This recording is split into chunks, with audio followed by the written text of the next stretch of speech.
여러분, 전 세계가 자원을 무기화하고 있죠. 마치 1970년대 기름, 석유를 무기화하는 거하고 별반 다르지 않는 모습이에요. 결국 말입니다. 1970년대 오일을 무기화하니까 오일 쇼크가 일어나서 전 세계가 스태그플레이션의 몸살을 앓았거든요. 지금 말입니다. 그런 상황으로 가는 것은 아닌가. 진짜 많은 걱정이 됩니다. 그런데 전 세계 시장은 그렇게 우려가 되지만 대한민국은 더 큰 우려가 됩니다. 이 자원민족주의가 대한민국에 미치는 파장은 어마어마할 것으로 예상이 됩니다. 여러분, 탄소 중립을 실현하려고 하면 여러분도 알다시피 6개 자원이 굉장히 중요합니다. 6대 광물이라고 이야기하는 리튬이나 니켈이나 코발트나 흑연이나 휘토류나 혹은 백검족이나 이런 것들이에요. 그런데 이 6대 광물이 대한민국은 거의 5개국에 집중되어 있습니다. 5개국에. 문제는 이 5개국이 말입니다. 자원민족주의가 극도로 높아진다는 사실이에요. 극도로. 이렇게 되면 여러분, 수입의 가격도 비싸고요. 심지어는 수입조차도 못하는 최악의 상황을 맞을 수도 있다는 사실입니다. 여러분, 자원민족주의가 얼마나 심한가 하면요. 멕시코는요. 리튬에 대한 탐사나 채굴권 이거 정부가 독점하도록 광업법을 개정을 했습니다. 쉽게 말하면 민간에서 리튬을 탐사하지도 채굴하지도 못한다는 거예요. 볼리비아도 마찬가지입니다. 리튬을 국유화했습니다. 국영 YLB라는 회사가 탐사나 채굴권을 관할하게 했습니다. 칠레도 마찬가지입니다. 국영 리튬 회사를 국영 리튬 연구소를 설립을 추진하고 있습니다. 아직까지는 연구소까지 가지는 않았지만 마찬가지로 칠레도 정부가 독점적으로 운영하겠다는 이야기예요. 독점적으로. 진짜 어마어마하게 자원민족주의가 강해지죠. 우리에게는 진짜 최악으로 돼갑니다. 이뿐만이 아닙니다. 이뿐만이. 지금 중국은요. 히토류를 나눠져 있던 기업들을 통합을 해서 거대 시장으로 만들어버렸어요. 중국의 히토류 장악률은요. 거의 세계 시장의 대부분이라고 해도 과언이 아닙니다. 개발도 중국이 직접 하고요. 판매도 중국이 직접 하는 그런 상황이거든요. 여기에 인도네시아, 니켈 원강을 수출하는 것이 아니라 쉽게 말하면 보크사이트로 수출을 하겠다는 겁니다. 여기에다 인도네시아는 구리까지도 수출 금지를 확대했습니다. 콩고민주공화국도 마찬가지입니다. 코발트 정광에 대한 수출을 금지를 추진하고 있습니다.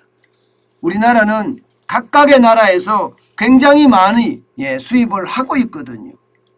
전체적인 수입을 보면 중국이 각 나라의 어떤 지배권도 가지고 있는 것을 감안하면 말입니다.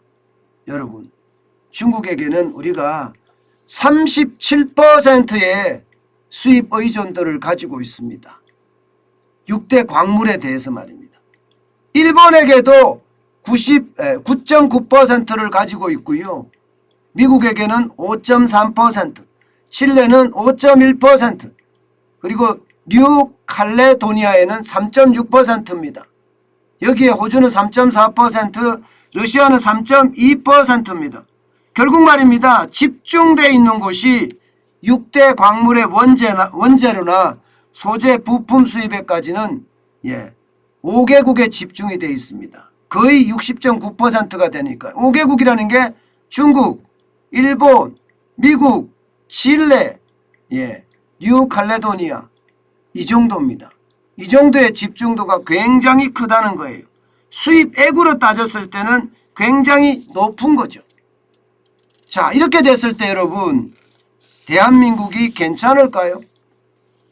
대한민국이 이게 자원의 생산과 채굴 그리고 수입에 대한 다변화가 제대로 이루어지지 않았고요.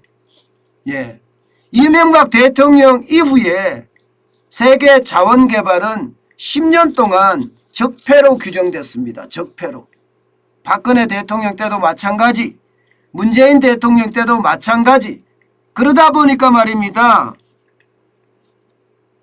이 자원 개발에 집중하는 회사까지 없애버렸습니다. 한국광물자원공사 작년에 말입니다. 한국광해관리공단에 통합시켜버렸어요. 쉽게 말하면 해외 자원 개발의 기능을 없앴다는 거예요. 없앴다는 거. 구심점 역할하는 것도 없어요. 구심점 역할하는 것도. 결국 말입니다. 이게 민간 중심으로 이제 개발을 해 나가고 확장을 시켜 나가야 된다고 하는 건데, 여러분 알다시피 민간의 자금은 한계가 있습니다.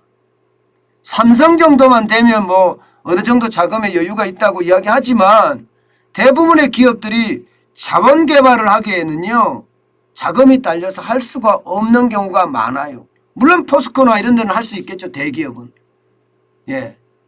그런데 공기업마저 없어지니까 이게 쉽게 말하면 우리에게 가장 필요한 6대 광물도 지금 제대로 개발도 못하고 채굴도 못한다는 결론이 생기는 겁니다.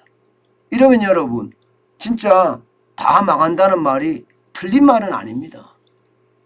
일본이나 특히 중국은요, 어마무시하게 자원개발을 싹쓸이하고 있습니다. 아시아 지역뿐만 아니에요. 남미 그리고 아프리카까지 중국은요, 그야말로 여기저기를 그냥 다 사들이고 있어요. 다 사들이고 있어요. 그만큼 말입니다. 중국은 이미 자원에 대한 중요성을 깨달았고요. 그에 대한 어떤 확보도 굉장히 빠른 속도로 이루어냈습니다. 어떻게 생각하면 여러분, 이명박 대통령이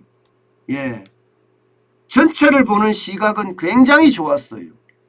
그 당시에 말입니다. 진짜 사명감을 가지고 한국광물자원공사랑 함께 전 세계의 자원을 우리가 개발해 놨더라면 10년이 지난 지금에는요, 진짜 쾌재를 불렀을 거예요. 쾌재를.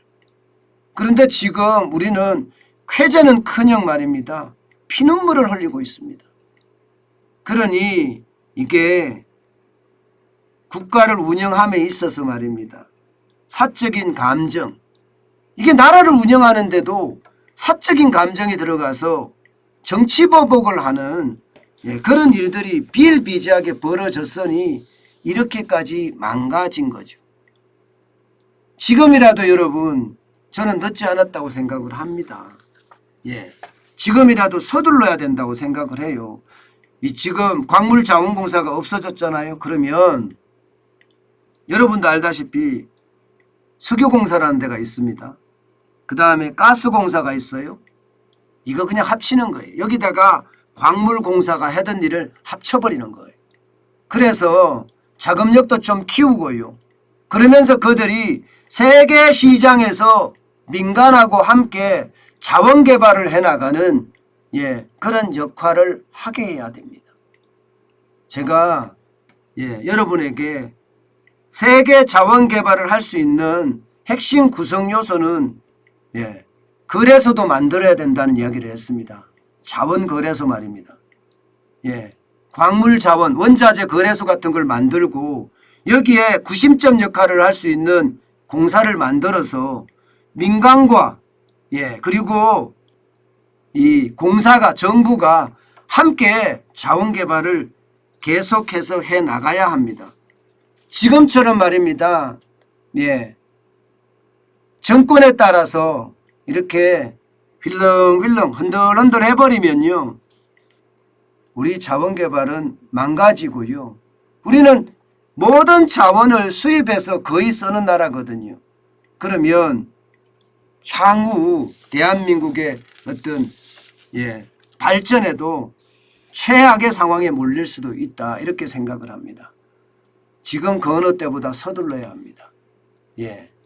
이제는요 이게 권력에 의해서 움직이는 것이 아니라 시스템에 의해서 움직이는 그런 나라가 돼야 되지 않겠습니까? 그게 가장 필요하다고 저는 생각을 합니다.